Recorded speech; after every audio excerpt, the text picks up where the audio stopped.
Hey everybody, it's Dr. Argie and it's Monday night. Welcome to the Ask Dr. Argie Courageous Conversations Connect series. I am yours truly, Dr. Argie, founder and CEO of Faith Inc., which stands for Family and Individual Therapeutic Healing, and co-founder of Connections Matter LLC with my husband, Morgan E. Wilson Jr. This is Mindful Mondays. We bring you content, we bring you trending topics, we bring you interesting dialogue, and all in the name of having courageous conversations that connect. So again, tonight is no different.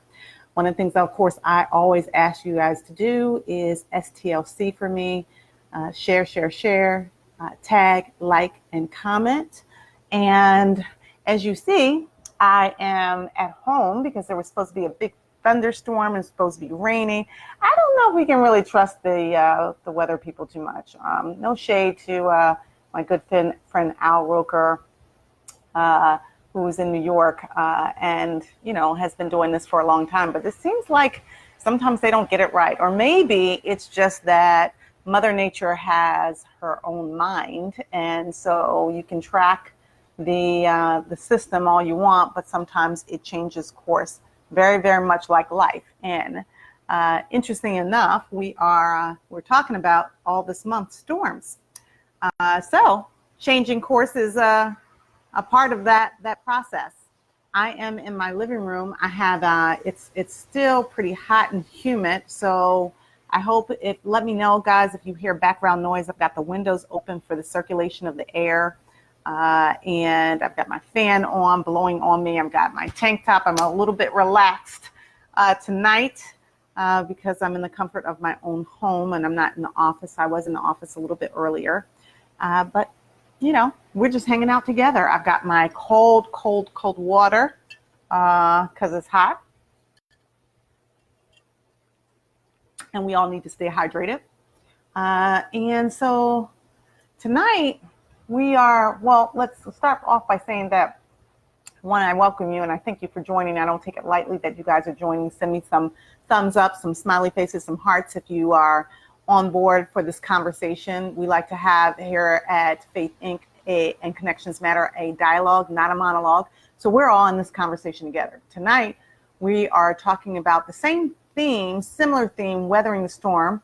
Are you in a hurricane? Are you in a hurricane season of your life? But it's a little bit of twist tonight. And the reason why I decided to do a twist to it was because I got a lot of posts yesterday when I was hanging out with Bay, the hubby, right? Thank you for the thumbs up. Hey, Sonny. Hey, Solange. Solange, I thought you were on vacation. Are you back from the islands? You world traveler, you. If you are, I want to know how it was, and did you have good weather for your vacation? Solange, just so you guys know, is my stylist. She gives me my natural styles. I'm going to try something new the next time, so watch out. She's amazing. She is the proprietor of Solara's Natural Hair Salon on Ogans Avenue. And so if you like my hair, and it kind of changes. What's cool about this natural hairstyle is it starts out one way and then 2 weeks later, the humidity gets to it and kind of grows and it changes. But a lot of people have said that they liked it. I've referred a lot of people to her. So anyway, thank you, Solange, for, working with me and being such an amazing hairstylist, as well as just a wonderful person to dialogue with when I'm there. You create a wonderful, warm environment, and I enjoy coming to you. Carol's on. Hey, Carol, thanks for joining the show. Listen, so we're talking about storms. The twist on that is that we're talking about dating in the middle of the storm. So I want to hear what your thoughts are. This is Mindful Monday. Hey, Vernon, thanks for joining the show. We're talking about storms. In particular, we're talking about weathering the storm. And are you in a hurricane season of your life? But we're putting a twist on the conversation, and we're specifically talking about dating in the middle of a storm, right? Is that a good thing to do? Is it a bad thing to do? Should we date? What if we're in the middle of the storm and we're past the dating phase, but we're in a committed relationship and we're in the middle of the storm? Karen's on. Thanks for joining the show, Karen. We're talking about dating in the middle of the storm. Why did I come up with that topic? Well, one, this is kind of hurricane season. So from a physiological, ecosystemic perspective, we know that depending on what region you're living in, you're probably going to deal with a lot of storms, just like we did today, or just like the storms that are happening in our region, right? And I left work early, Morgan and I, to come home because we thought it was going to be thundering and lightning. And we got a little bit of that, but it sort of passed. So that was kind of cool because it cooled down. But what if the storm that you're in lasts longer than you anticipated? What if the storm that you're in, you didn't anticipate at all? In fact, you got blindsided and didn't see it coming. Yet it collides with your dating season, right? Because we all have seasons. Now, we live in a region where we have 4 seasons. We have summer, where it's hot as blazes. We have fall, which I really, really like because you can kind of, put on layers and the leaves are changing. It's really pretty. And then you have winter, which is not my favorite season because it's just cold and I don't like the cold weather. And then we have spring, which I actually like because the leaves are coming back out and, we're starting to anticipate what it's going to look like for summer. So those are the 4 seasons in this region. But what if, we do have seasons in our life, right? We have our early childhood development season, and then we have young adult season, and then we have midlife season, and then we have later in life season. And my pastor actually calls it the 4 quarters, right? Your first quarter, 0 to 20, your second quarter, 21 to 40, your third quarter, 41 to 60, your fourth quarter, 61 to 80, and then if you make it to 81 and over, you're in overtime. What does that mean? You kind of won the game. You won. If you get to overtime, win, lose, or draw, you basically have won, right? That means that you've had a good portion of health. You have your mind, body, and spirit. You've been able to maybe do some things that you intended or you set out to do, and you've developed relationships. I got to tell you that most people that I talk to when they get to end of life, because I do work with a lot of families at Faith Inc. Around end of life scenarios, whether it's the family members that are left behind, and they're mourning or grieving the loved one, or whether it's someone who actually knows that they're ill and they are transitioning. I work with them as well. And there's not one person that has ever told me that they wanted to work harder, they wanted to make more money. When you ask them, like, what did you want in your life? And did you do everything you needed to do? And did you face storms? Of course, most people say yes. They've had to face storms, ups, downs, highs, lows, peaks and valleys. And yet most people will say they wish that they had spent more time with their families. They wish that they had had more fun. They wish that they had had more work-life balance. They wish that they may have given themselves another opportunity to fall in love, because a lot of times what happens is if we've fallen in love and we felt like we lost, maybe we got hurt in the process, maybe there's been a divorce, maybe there's been a death, maybe there's just been a breakup. If those things have happened, sometimes we're not as likely to want to do it again. We don't want to touch the stove another time, so to speak, and get burned again. And so we tend to, keep our vulnerability close to the chest, keep our heart closed. The problem with that is that when you keep other people out, guess what? You keep yourself in, right? You keep yourself locked in. And so we tend to want to have relationships, but not necessarily be willing to do what it takes, which is to be vulnerable. You really can't have full, true intimacy and authenticity and really deep love if you're not willing to take the risk to be vulnerable. So the question is, if you're in the middle of a storm, right? And Vern is on, Karen's on, Mike is on. Thanks for joining the show. Who else is on? Karen says, yes, 105 is not my season. I get it. I'd rather have the hot than the cold, but it's a lot to stay cool. Karen says, I'm loving my season right now. Wonderful, wonderful, wonderful. Nicole's on, my niece Nicole. Tell me how my beautiful great niece Lumpkins, we call her Lumpkins JoJo, is doing in the heat. Dr. Gail is on as well.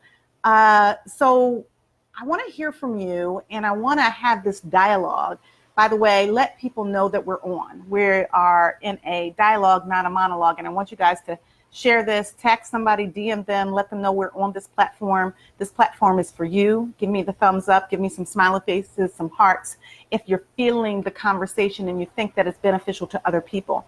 We are talking about the season, right? The storm. And if you're in the hurricane season of your life, that's number one. And it can be good or bad. Sometimes hurricanes are meant to do something. Remember last week I said they're meant to constrict us.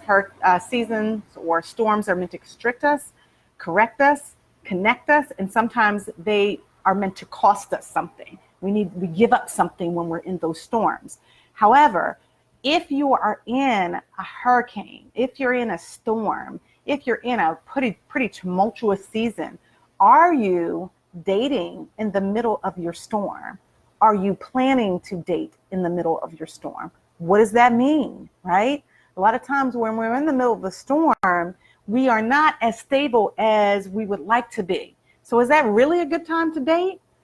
Have you learned some things from your dating process that you can use in the next stage of your dating process? Because y'all know that dating is a process of elimination. And the reason why I really wanted to talk about this tonight is because yesterday, when Morgan and I were hanging out, that was our downtime, our Sunday to just kind of hang out with each other. We had worked hard all week.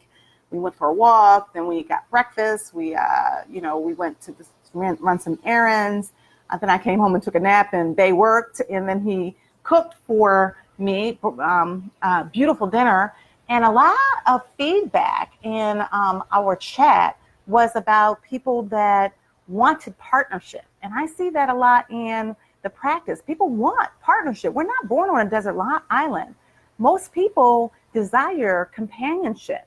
Sometimes the companionship, though, comes with a price. And we have to sort of ask ourselves, are we ready? Are you ready? Is it a good time to date? Is it a good time to develop a partnership with someone? What is it that you're willing to give up if you do develop a partnership, if you do date? And again, it's the process of elimination, but it also determines for one if they meet somebody that's a good enough fit to take it to the next level. And then the goal is to make sure that you are having a love affair with yourself so that you don't bring the baggage from your previous relationships into the next relationship. Because the truth is, if you're not over your ex, you can't move on to your next. I'm going to say that one more time. That's kind of a drop the mic statement. If you're not over your ex, you can't move on to your next. And I think I read a post earlier today. It was on my friend Charlie's page. And it said something like most people are in therapy because they are dealing with people who refuse to be in therapy. I think that's how it went. And that's in some ways true, because a lot of people that come to therapy for relationship issues, a lot of times it's because they've been through some storms in their previous relationships, and they're working towards their own healing because they recognize that if they're not over their ex, they can't move on to their next. And they also recognize that it's not cool to make somebody else write the check that they didn't cash, or cash the check that they didn't write. I said that the wrong way. It's not cool to have other people cash a check that they didn't write. Meaning, why make somebody else pay for the drama and the trauma that somebody in your past caused you? Why not work on that? So that's what I mean by thinking about what storm you're in. Are you in a storm that is costing you? Are you in a storm that's constricting you? Are you in a storm that's connecting you? Are you in a storm that cost you something? And then what are you supposed to learn from that particular storm so that you don't carry the negative drama and trauma into the next relationship? Lou's on, Lisa's on. Hey, Lisa. Marcella's on. Nikki is on. Thanks, guys, for joining the show. I asked you to do just one thing for me, STLC.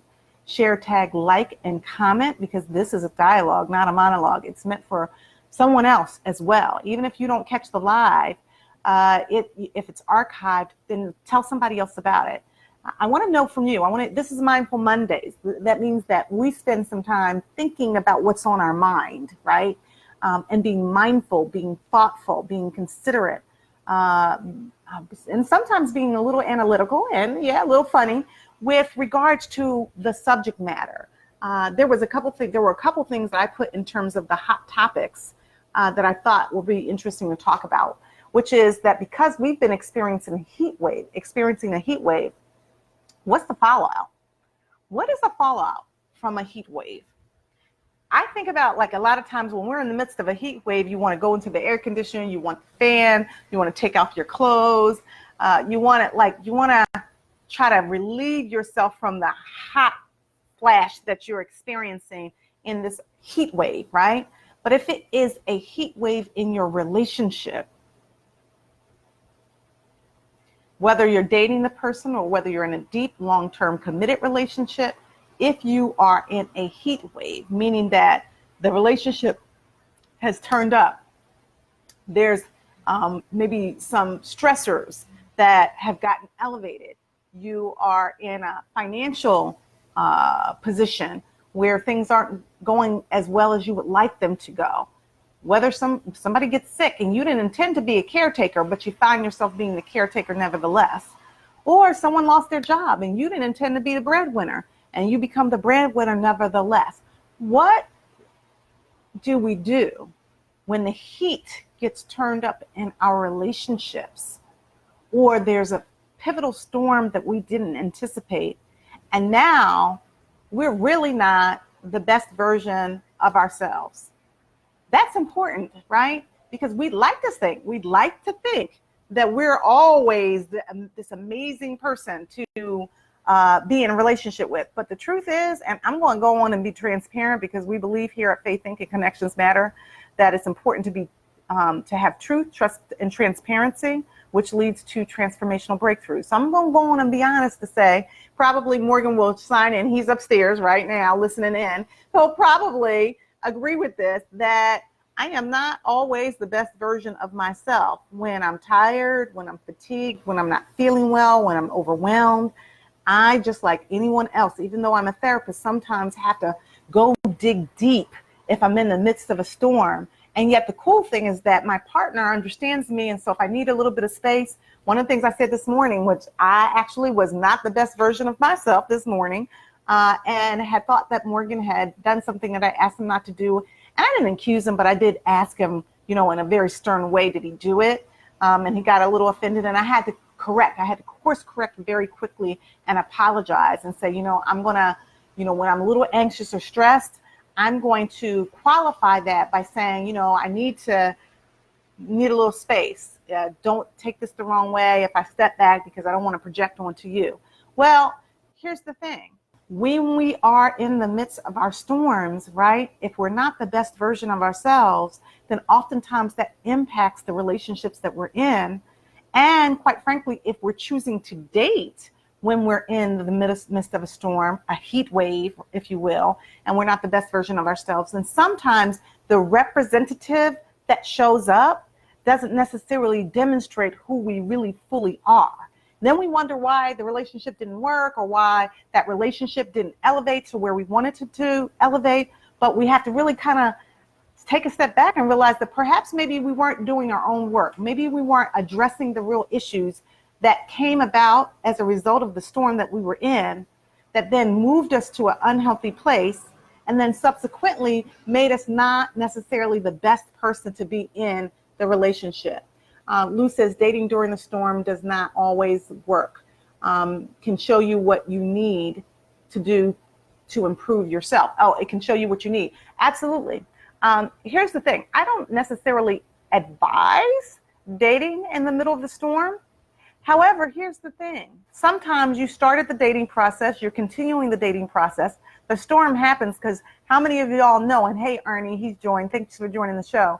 How many of y'all know that storms can happen unbeknownst to ourselves? They can happen really quickly. They can happen out of the blue. They can blindside us. And so we might be dating, and then we start liking someone, or we start enjoying their company, and we really are expecting or anticipating that continued companionship. And then the storm happens, right? The bottom falls out. We lose our jobs.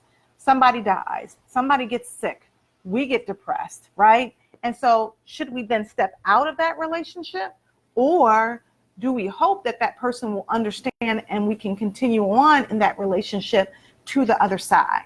So here's the other thing that I really wanted to talk about.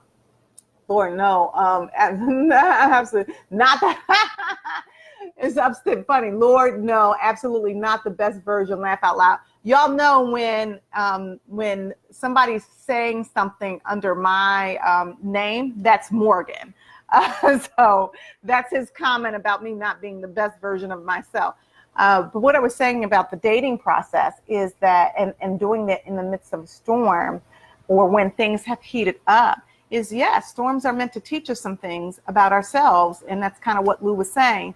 And sometimes we can use those things that it's teaching us in order to go to the next level, both in our personal or professional lives and even in our relationship lives. But last week, I wrote a post about joy. And I started thinking about that post because what is the opposite of joy? I don't really deal with happiness too much. I think nobody's happy 24 hours a day. Happiness often is based on what's happening, right? So it's, it's kind of fleeting, if you will. But joy is kind of an internal process that we have to access that doesn't necessarily pivot or doesn't kind of get derailed simply because of the things that are happening. But the opposite of joy, I think, is anger, right? And a lot of times anger gets masked because it's really a secondary emotion. The primary emotion underneath anger, the initial emotion usually is pain, sadness, disappointment, frustration, all of those vulnerable emotions. And then anger sort of covers that up.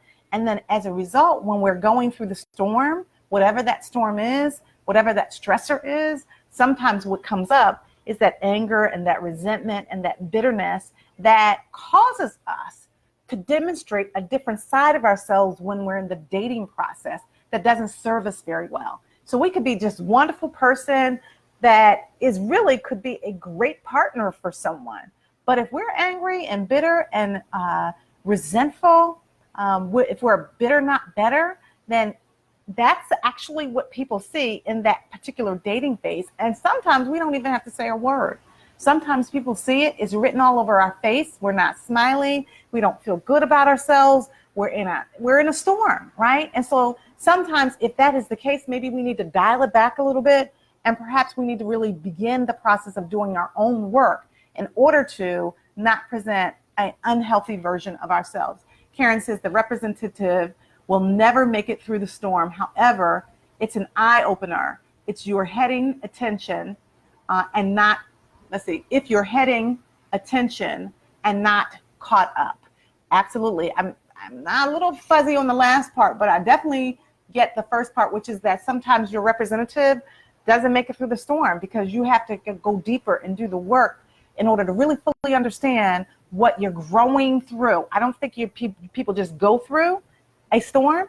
I don't think they just get over a storm.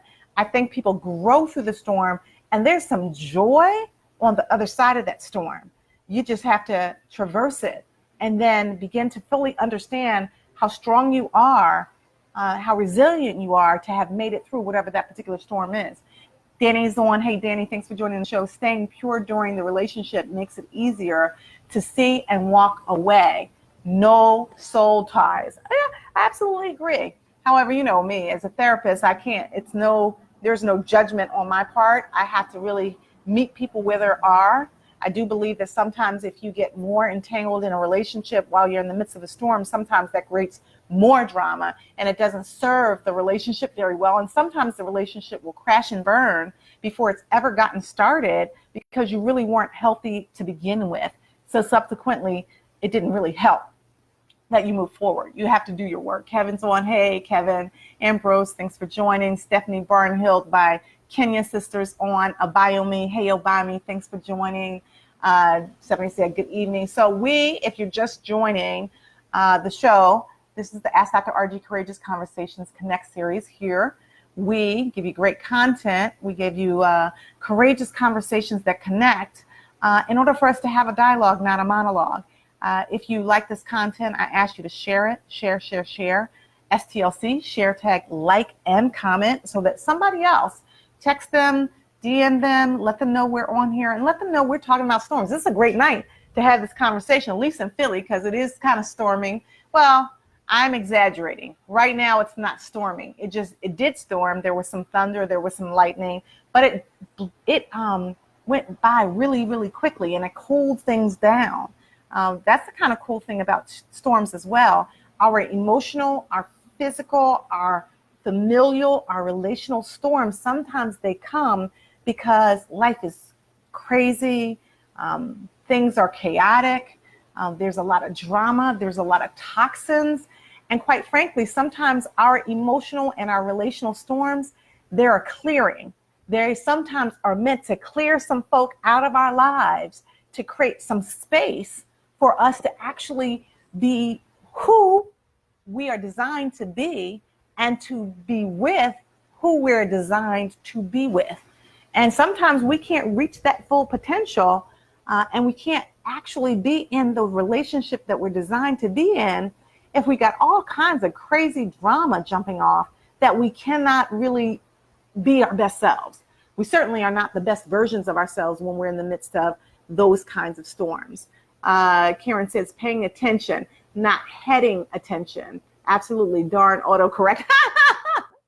That's okay. No worries about the autocorrect. It happens to the best of us. Michael Burke is on. Hey, Michael, thanks for joining. Thanks for joining the show. Yes, and Morgan said, tell Marcos we said hello. I agree. Hey, Michael. So we are talking about storms, and I had some hot topics that I wonder what you all thought about. If you thought about these things, falling out from a heat wave, what's your fallout, right?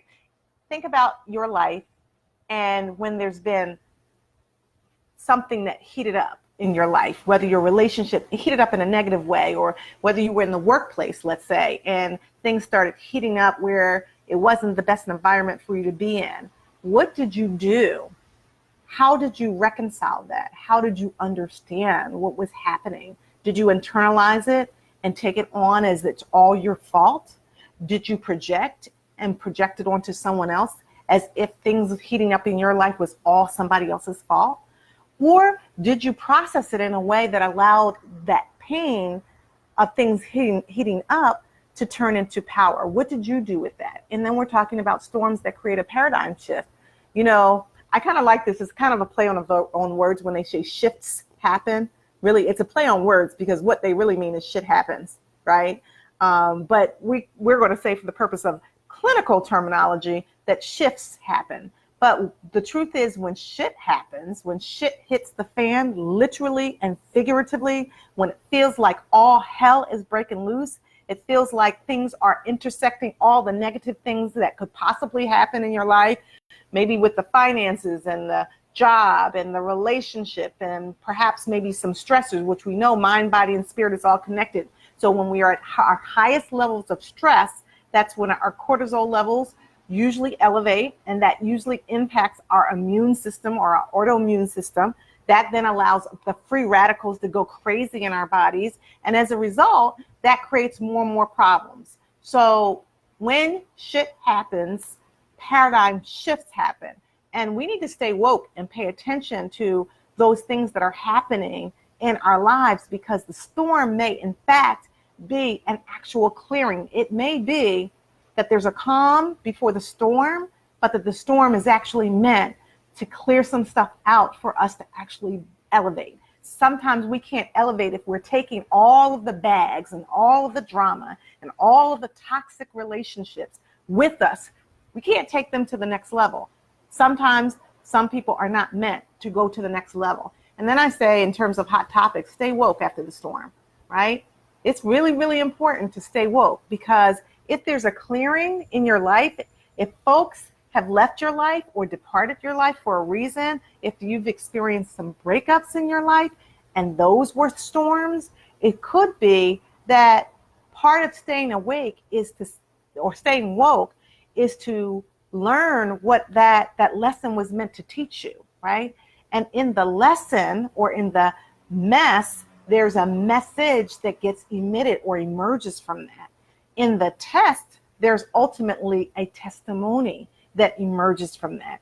And then that storm actually becomes a blessing, not just to you, but a blessing to someone else, right? Because the truth is, and you all know I've said this before, people are watching. People are paying attention. To the world, you may be one person, but to one person, you may be the world.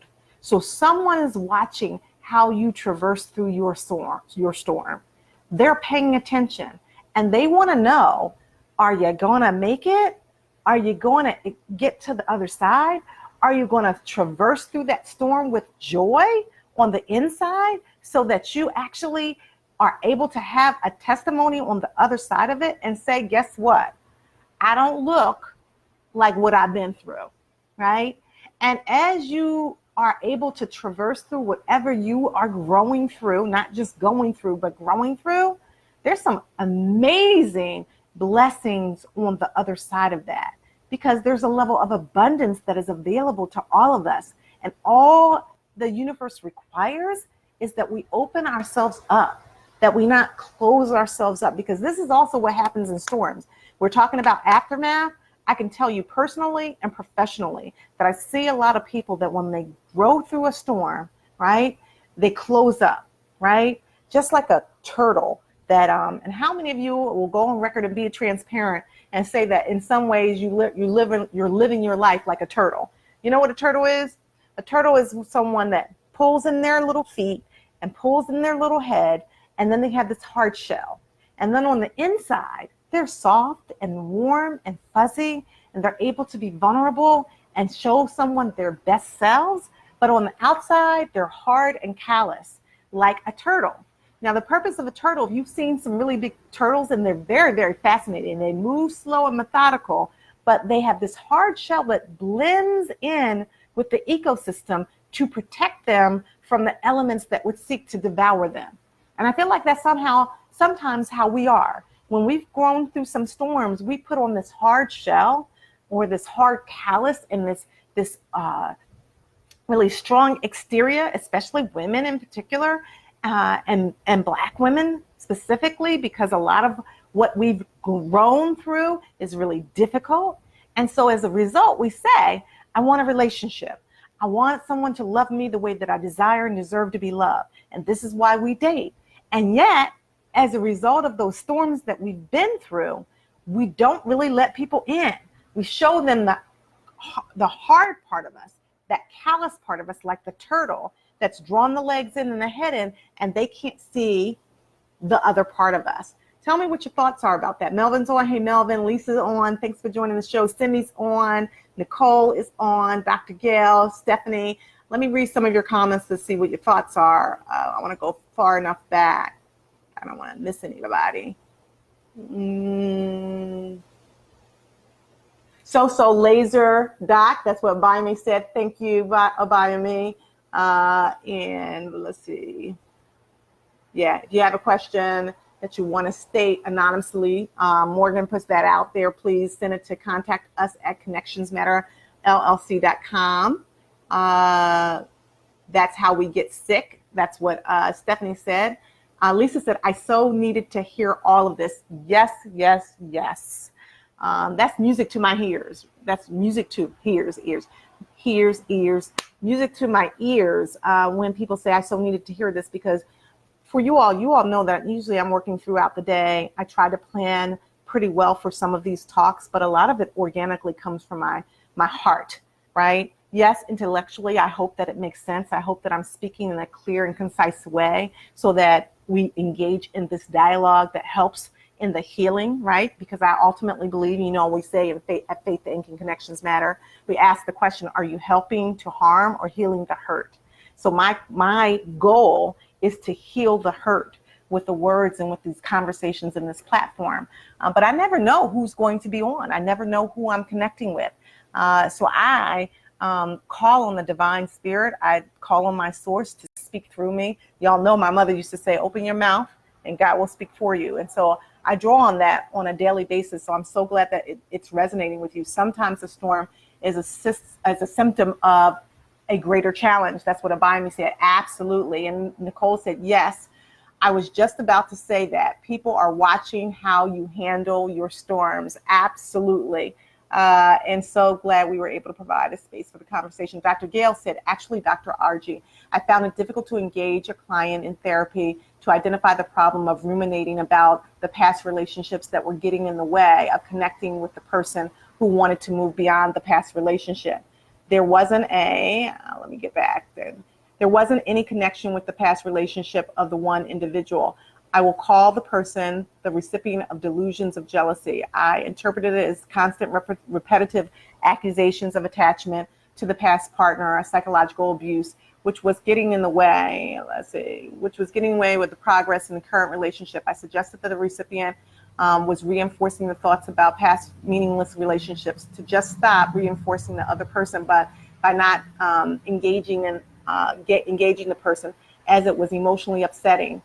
Draw a line and stop, or could be a time to move on from the projections and deal with the building of current feelings about improving the relationship. Stop the psychological abuse because it's not because of not being ready to move past the assumptions and how the recipient felt. I agree. So I want to unpack that because that was a lot. Let's get some other comments, and I'm going to follow back up on that. Danny said, this is my first time logging into your program. It looks as if it may be a new addiction. Well, thank you, Danny. I appreciate it. Hopefully it's a positive one. I'll just join the discussion as frequently as possible in the future. H. Bison in the house. HU love. Thank you, Danny. Vicky's on. Jamel's on. Yusef. Hey, Yusef. Thanks for joining the show. Yes, you are a divine heart healer. Thank you so much. Karen said, I'm definitely a turtle at times. Then I snap out of it and remember that I'm living for God and not people, because people will always disappoint. Human nature. Absolutely. Absolutely. So let me unpack something that Dr. Gail said, because I think it's really, really important, and something that Nicole said as well. And Simi, thanks for joining the show. By the way, if you guys are just logging on tonight, we are in our 32nd week of the Ask Dr. Argie Courageous Conversations Connect series. We give you content that's trending, but also content where we can have a dialogue, not a monologue, and talk about courageous conversations that connect. And so tonight is our Mindful Mondays. It's no different. We are talking about all month weathering the storm. Are you in a hurricane season of your life? And I chose specifically tonight to talk about whether we date in the middle of a storm, and what does that really mean. And so, interesting enough, one of the things that Nicole said was that people are watching. They're watching and they're paying attention all the time.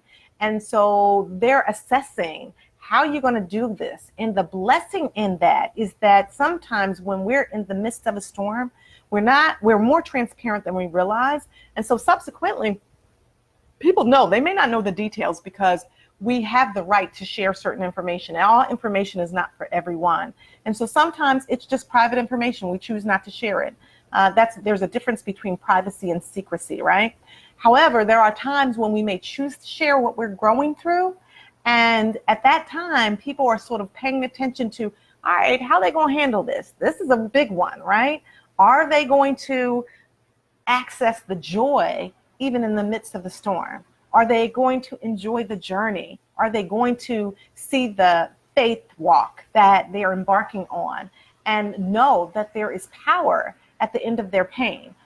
And quite frankly, that blessing of how we traverse through that particular storm certainly is a blessing for someone else that gives them hope, right? Love, light, truth, and accountability, it equals hope and freedom. I want to say it again. Love, light, truth, and accountability, kind of how we govern our lives, how we show light to others, how we love one another, but also how we speak our truth and hold ourselves accountable in others. That leads to hope and freedom. As it relates to what Dr. Gail said, I always say, as we said in the beginning of the show, sometimes if we're not over our ex, we cannot move on to our next. And I want to go on record to say and be very transparent. First of all, I'd never go to a therapist that didn't have their own therapist. That's number one. So for those of you who may think you need therapy, or you may be interested in therapy, even if you choose to come to Faith Inc. For therapy, right? Know that at Faith Inc., which stands for Family and Individual Therapeutic Healing, we're there every day doing therapy. Yours truly, I'm doing the clinical work along with an intern of mine. And One of the things that I say to many of the students of training all over the many years is you can't absolutely do this level of deep work if you don't have your own therapist on speed dial. Quite frankly, it's a little hypocritical to think that somebody should trust you or entrust you with their deepest dark secrets, with their pain, with their disappointment, with their issues, and yet you're not doing the necessary work that you need to do to be healthy. So when I think about people who are really unable to move on, I think about an experience I had with my therapist many, many years ago when I went back to her after a breakup, right? That was a storm for me. And after about 6 months, she said, okay, we're not going to talk about this person anymore, right? Because we've exhausted why. This is way before I met my husband, but we've exhausted why this person is not a good fit for you, why, he's maybe not, didn't understand how great you were. I don't really want to talk about that anymore. Like, I get you want to talk about that. She was talking to me as the client. She said, but we really need to start talking about why it is that you wanted to be in a relationship with somebody who didn't want to be in a relationship with you. That's what we need to talk about. And it hit me like a ton of bricks because I was very much in some ways like Dr. Gale's client. I was reliving the pain of this relationship that didn't work out for me over and over and over again when I was going back to therapy. And I wasn't really working on me, doing the work. The goal here, if you're in a storm or if you're dealing with issues, is you have to do your own work. You have to unpack those bags that may not necessarily be the best bags ever, right? Sometimes this is what we do. We take our old baggage into a new relationship and we expect that new person to deal with our old bags. Quite frankly, that's like going on a vacation. We used our clothes, we wore them or what have you, then we actually put them in a suitcase and then we took those same dirty clothes to another trip, right? That's kind of what it's like when we're not able to address our own issues, do the necessary work to work on our own healing, so that not that we're perfect people, but that we've begun to understand how we found ourselves in those particular relationships that didn't serve us very well. And then we open ourselves up to the possibility and the opportunity that if we do our work, then we can actually offer someone in a relationship our best version of ourselves. Sometimes we have the negative ones, but we can offer somebody the best version of ourselves. And therapy can help us to do that in a healthy way, in a good way. Tom is on. Hey, Tom. Hey, Miss Carolyn. Miss Carolyn's on. Thanks for joining the show. It's the power that gets us through the pain. Absolutely, Stephanie. And Jamel said, you cannot pour new wine into an old bottle, right? Absolutely. So true. Raj is on. Hey, Raj. Thanks for joining the show. Mark is on. If you guys are just joining the show, this is the Ask Dr. Argie Courageous Conversations Connect series. Yusuf is on. Vicki Wood is on. We got HU in the house is on as well. And we're talking about storms. What about yours? What about somebody that you know? What do you think about dating in the middle of a storm? I know what I think about it. I don't always think it's a good idea to date in the middle of the storm. What I think is a good idea is to get therapy or a spiritual advisor or do your own healing work so that you begin to understand in some ways how you found yourself maybe in the relationship, the same relationship, just a different person. Have y'all ever had that experience? Am I the only one that had that experience before I got married where sometimes I ended up in the same kind of relationship? The person just had a different name. But by and large, they still were emotionally unavailable. They still didn't treat me as well as I deserved to be treated. So then I had to really unpack that and not project onto them, right? So sometimes you point the finger that way, you got three fingers pointing back at you. I had to really unpack why it is that I was drawn to the same kind of person. Why did I not think so highly of myself to the extent that I then would find someone like a needle in a haystack that couldn't be available to me in the way that I desired and deserved to be? that was my work to do, right? And when I realized, or I began to do my work, and I realized, I'm the common denominator in this. What about you, right? Those persons who are interested in dating, and I actually think next month we're going to do, I don't know what we'll entitle the month. I think maybe something like New Beginnings, because August we're having fun, but we're also thinking about gearing up for September. So I might entitle that. And I'll sort of begin to unpack some of the things that I think that we, men and women who are open to this dating process and partnering up, some of the healing work that I think needs to happen in order to be the best version of yourself.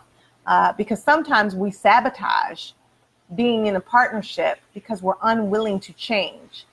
The shit happens, and then we're not open to the shift happening, right? In order to change the dynamic, set our intentions, change our energy. And then so as a result, we are really pretty much trying to get in a new relationship with the same self, right? The person who's been through all this drama and is unable and sometimes even unwilling to live our best life on purpose. And that's really the goal, no matter what stage of your life you're in. It's to live your best life on purpose so that you make a difference in the life of someone else, and so that you make your mark in the dash.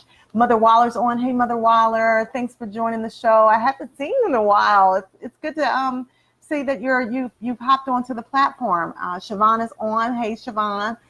Lisa said, yes, the common denominator portion is really hard to deal with. Absolutely. I don't really think, to be honest with you, that most of us want to look at what it is that we are doing, right? I don't think we do. And no shade, but it's hard to take the mirror, look at ourselves, and say, we're the common denominator, right, Lisa? Right? And these are the things we need to work on so that we redirect our energy, open ourselves up to a new norm. Quite frankly, it's easier to point the finger. It's easier. When in my relationship, the previous relationship that guys I was talking about, it was easier. If I hadn't had an amazing therapist, shout out, I'm going to tell y'all, I'll tell y'all who my therapist was, because she's amazing.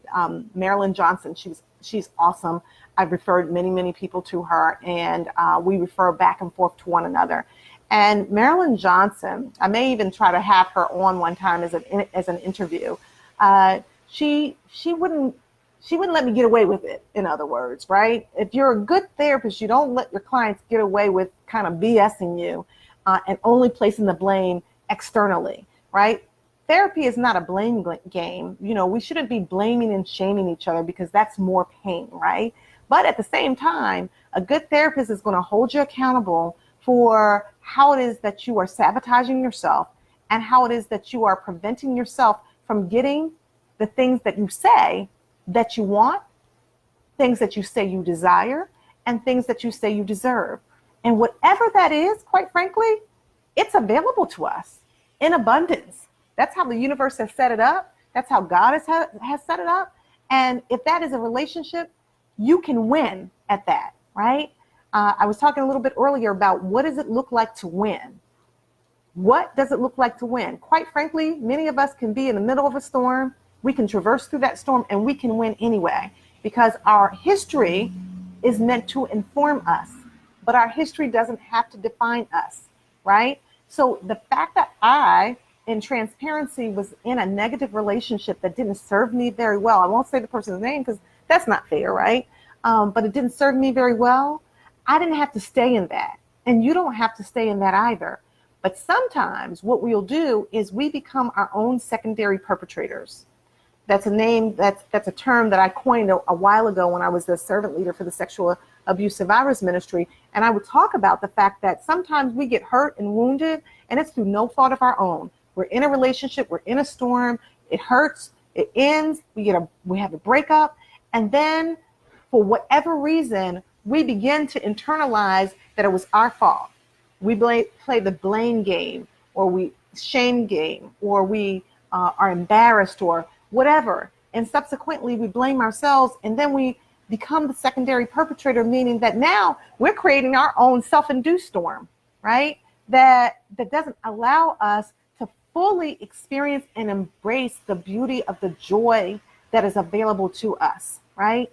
That doesn't mean that we are not sad, that we had a breakup or we had a storm. Doesn't mean that we're all the way through it. Sometimes we can be sort of in the middle of it and we can be growing through it, but we can be elevated even in spite of that particular storm.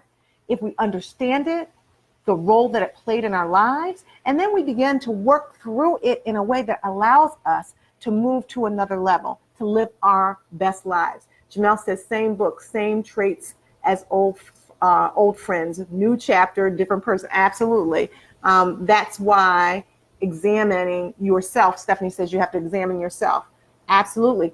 And that is not easy, right? It's not easy. Give me some thumbs up, some smiley faces, some hearts for those of you that are still on a platform. That's why it's not easy, right, to do your own self-inventory. If you've ever been in the rooms of a Narcotics Anonymous or Alcoholics Anonymous, what they say is you got to do your own self-inventory, right?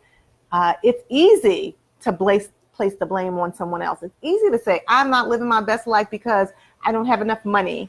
Thank you for your smiley faces, your thumbs up, and your hearts. I appreciate it, right? It's easy to say that, because I had a crappy childhood, I've been on my own since I was 15, that this is why I'm not living my best life. But really, how long?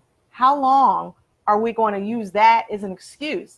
Sometimes we have to put the excuses aside, boundary them or bracket them, and then we have to say, all right, this all happened. It wasn't good. I didn't like it. It didn't feel good. I didn't deserve it. I didn't cause it.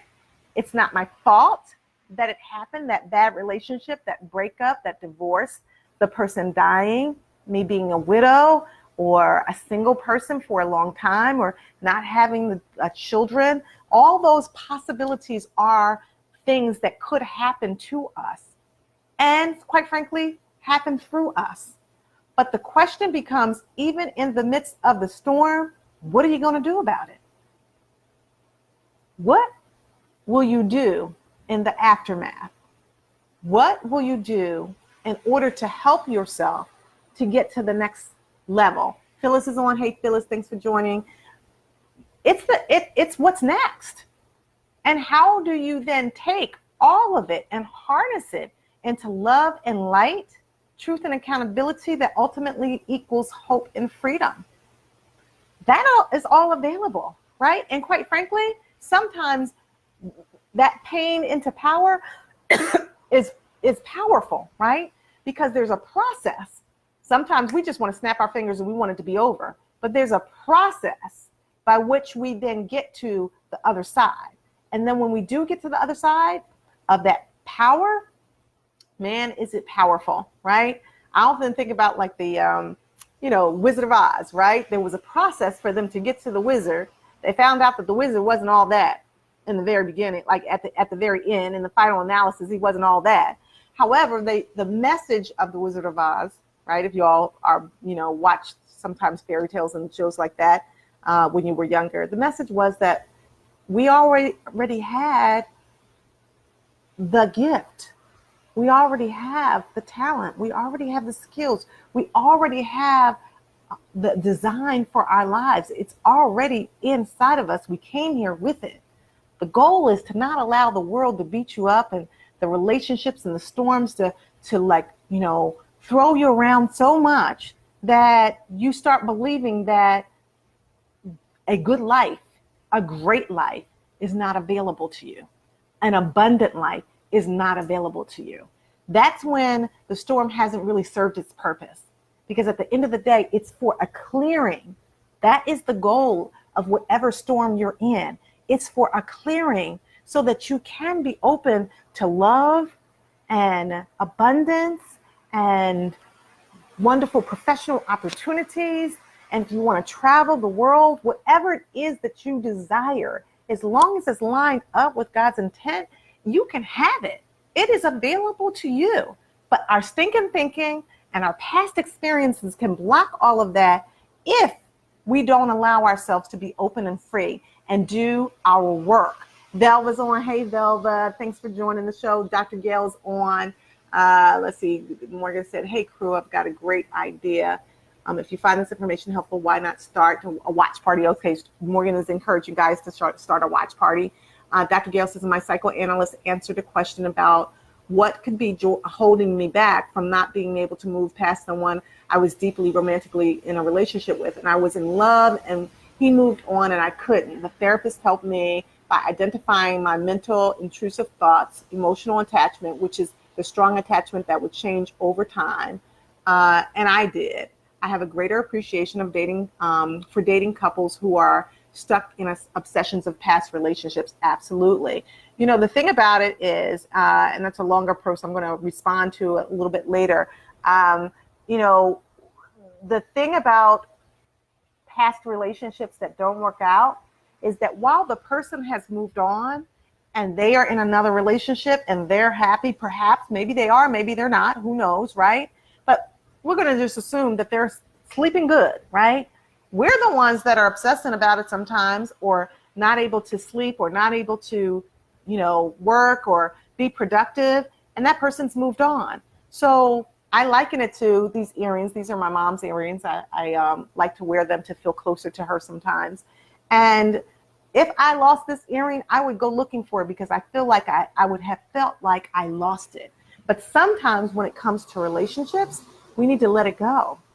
We need to assume that the relationship was not meant to be. Y'all ever remember that poem years ago that if you love something, set it free. If it comes back to you, it's yours. If it doesn't, it was never meant to be. I used to have that on a poster on my wall when I was a teenager. And I think, though, it's actually true that there are times when people move on and we experience breakups, whether it be friendships or love relationships, whether it be a job or, you know, some acquaintanceship. And you know, if it was not meant to be a lifetime relationship, then it wasn't meant to be.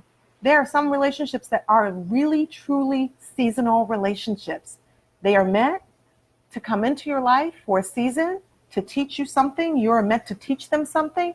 And that's it. The season is over, right?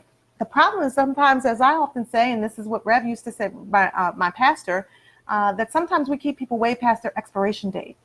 And when we keep people past their expiration date, then we don't create a clearing for the persons that could be in our lives at the level that God is taking us to.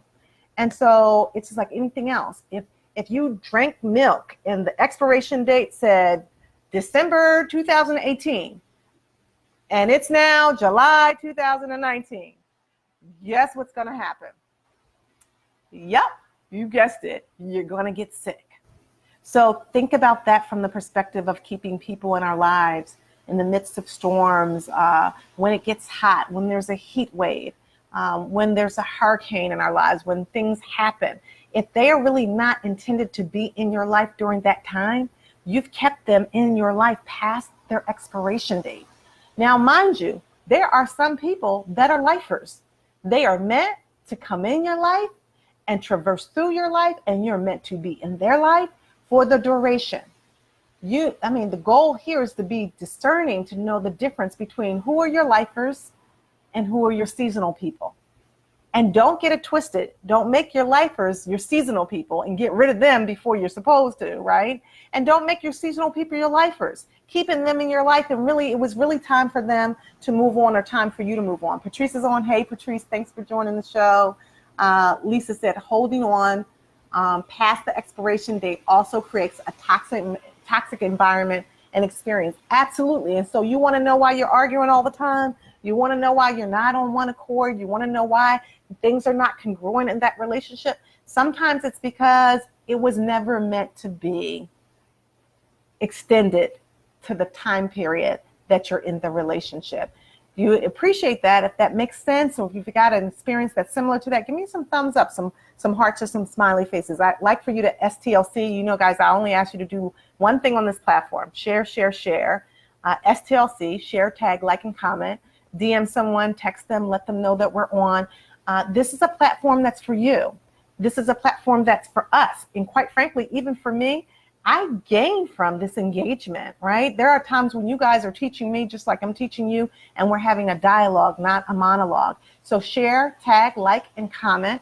Let somebody else know, even if they don't see the live platform, maybe they'll see it in the archive, and maybe it'll resonate with them. If they're in the midst of a storm, or if they're dating in the midst of a storm, and that's not necessarily a good thing for them, perhaps maybe they need to realize that it's time for them to do their work, because they perhaps are needing to work through and grow through something that they haven't addressed yet. And quite frankly, when we don't address stuff, when we don't deal with it, we don't manage it or fully understand it, then we expect for somebody else to write a check or cast a check that they didn't write, which is not fair. That's not fair at all. So tell me what your thoughts are about your storm. It's Monday night. This is Mindful Mondays. This is the Ask Dr. Argie Courageous Conversations Connect series. We're here on Tuesday, or Tuesday is our Testimonial Tuesday. So I think Morgan put that in the chat. If you guys will hit connect us at connectionsmatterllc.com, you can list the questions that you want us to talk about.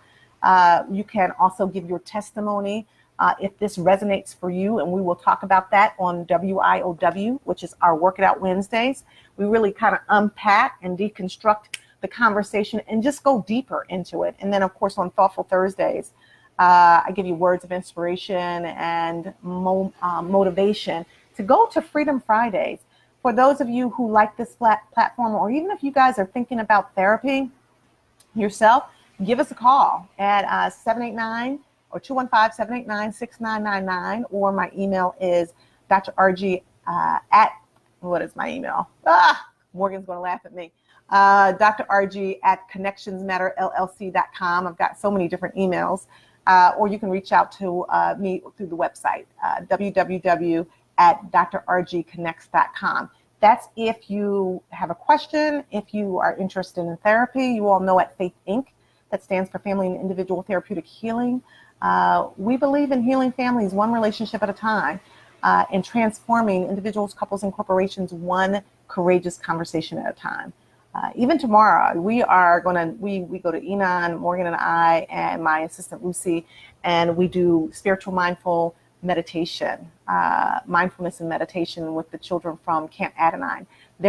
It's awesome. It is amazing that these children are learning the skills and the tools to reconnect themselves, to recenter themselves, to set their intentions, to calm themselves, and all these skills they're going to be able to use when they go to school. Because the truth is that when we step outside of our homes on any given day, we can experience anger invitations, we can experience drama and trauma, and we need the right skills, the right tools in order to keep going in a healthy way. And so we're teaching kids how to do that, and we're going to probably try to do some master classes in terms of teaching others how to do that as well. Shauna's on. Hey, Shauna.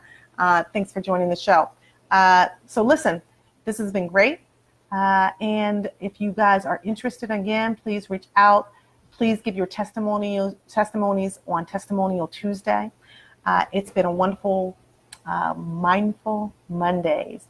I'm going to sign off now, because I think we've pretty much exhausted a little bit of what we were talking about. But again, if you want to continue to talk about this, sign on our Wednesday, WIOW. All right.